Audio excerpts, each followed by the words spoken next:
private security industry refers to the industry that is engaged in providing security consultancy. So, ang security consultancy, muna tinatag o advice kung sa'yo pwede mong buhat para ma-protect ang mga assets sa companies or individuals. Nag-hire na nila mag-assess na sila una. Then, if na sila makita ang risk or kung sa'yo vulnerable na sa problema, para ba sila mag-hatag o advice? For example, magtugod kang mall, and then mag-hire ka consultant. Visit na siya, then i-assess niya kasi mga pwede na masugdan o kawatan na mo na kuman sa assessment, matambag na siya na kung sa'yo ang ngay utangan na ng harang, barrier, or kanang pangmabag, mga turaw niya, or sa'yo utangan mo na mga CCTV or sa mga guards and drugs.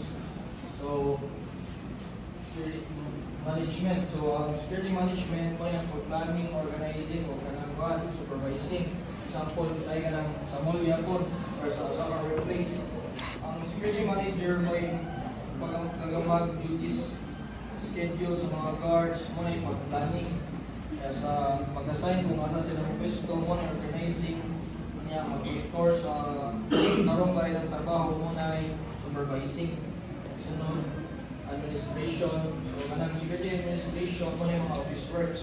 So, na-delete na ng paperworks, dili na siya actual na pagbantay attorneys mga records, documents o legal requirements. Dahil sa mall niya po, naani ang mulyaw sa mga attendant sa mga guards, imo mga incident reports, mga written reports, galing ang may tabong na kawag, tugugot, or mga aksidente sa mall, and any other reports sa pila po na process ang renewal sa lisensya sa company.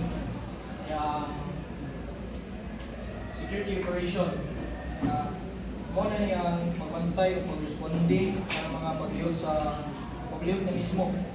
Kanang galutin na mga guards sa entrance or mga probing na makita na ito, operation na tawag na ng iwan nila.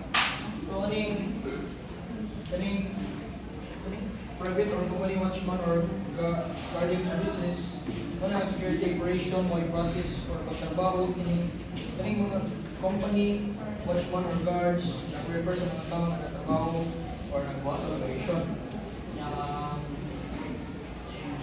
Ang investigative work, i-hire para mag-hire na sila para mag-investigate na ikawat, missing na tao, kung na mga need ng private investigations. Pwede mapila na yung mga background check sa mga employees before makasunod or mag-apply sa private company. Security training. Galing security training, appeal na niya mga firearms handling, ay may syuha naman kasi ng mga guards karon. Aron din na mabaligtan o pinagamitan defensive tactics o emergency response, pwede makita po ang aksidente sa gasa o sa gasa.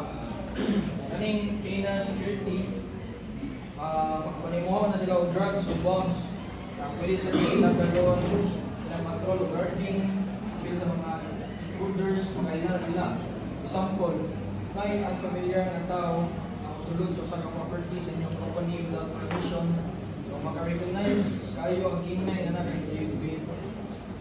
Train na sila, muna nga na po kayo sila tangko sa crime prevention and protection.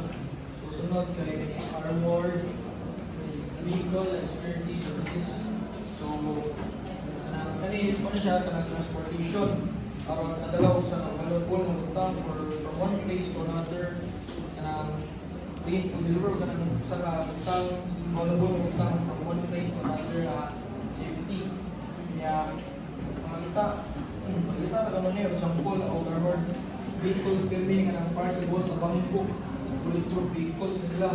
Bilang ang ubang mga vehicle at all of armored vehicle for safety, amo ng mga high-ranking officials, government, lagi na kayo uso na mga push. Kaning alarm system, all-in-one services.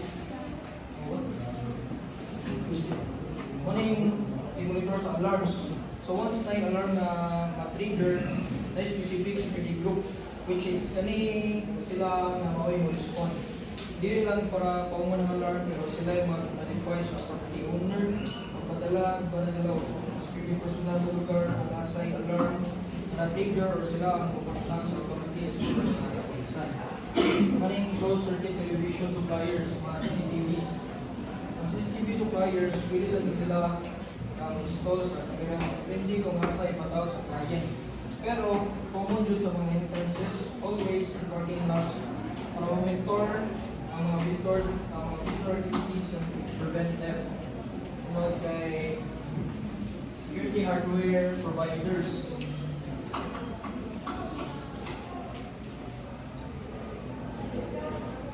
Maning security hardware providers sell and install physical security equipment, locks, metal detectors, scanners, alarms, alarm systems, and access control devices. So, security hardware operations. Check na sila sa mga ipamalit na hardware, mga function ba, tarong ba ang pag-install, sila monitor na naabay makita sa CCTV, o pa ba magbuba ang log, tingin ba ang mga alarms. Sila po yung maintain o manage sa usan na hardware para ma-sure na magana yung tarong. So, last, personal protection services. Kasagaran mag-hire ng mga tao, high stakes, kanina guards, 24/7 na magbantay sa community. Pero, may cases na dili sila sikat o gato, pero na sila yung personal protection. Pwede ang mga high-risk witnesses, mga testigo sa sensitive cases na i-hire ng private bodyguards, ay na siya yung mga nagawad na threats given sa suspect.